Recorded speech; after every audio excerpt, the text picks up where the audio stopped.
Good afternoon, kids, parents, teachers. Here we are going to talk about positions where one side is a pawn up. Usually, when you are pawn up, you can win pawn endgame. Here, in this position, depends who is to move. If it's white to move, then the game is a draw. If it's black to move, white is going to win.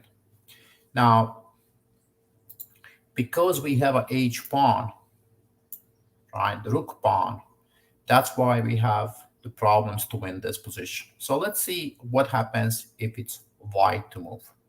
First, I assume by now you already know that this position you cannot win because the black king is in front of the pawn and in front of the king. The white king cannot move forward, and that's why this game is a draw. We studied this in our previous lessons. So, stalemate. Now, let's see what happens if white pushes the pawn to h5. Right? Black can play king e6. And again, look, if you push the pawn, right, we know that with the h pawn you cannot win because the black king goes to g8 and h8, and it's going to be a draw.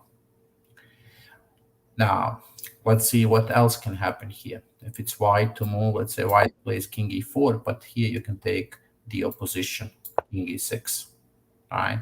And on king d4, you take another opposition, vertical opposition, and you can make a draw, right? Because pushing of the pawn simply doesn't work.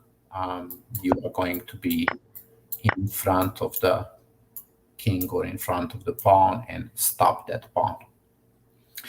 Okay, that means if you are pawn up with a rook pawn, right, this pawn here, there are some issues to win the game, right? So here it depends who is to move. If it's white to move, I already showed you that this game is a draw.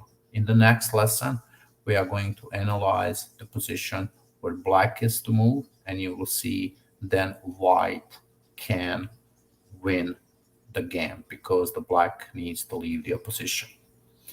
Okay, see you in the next lesson. Bye-bye.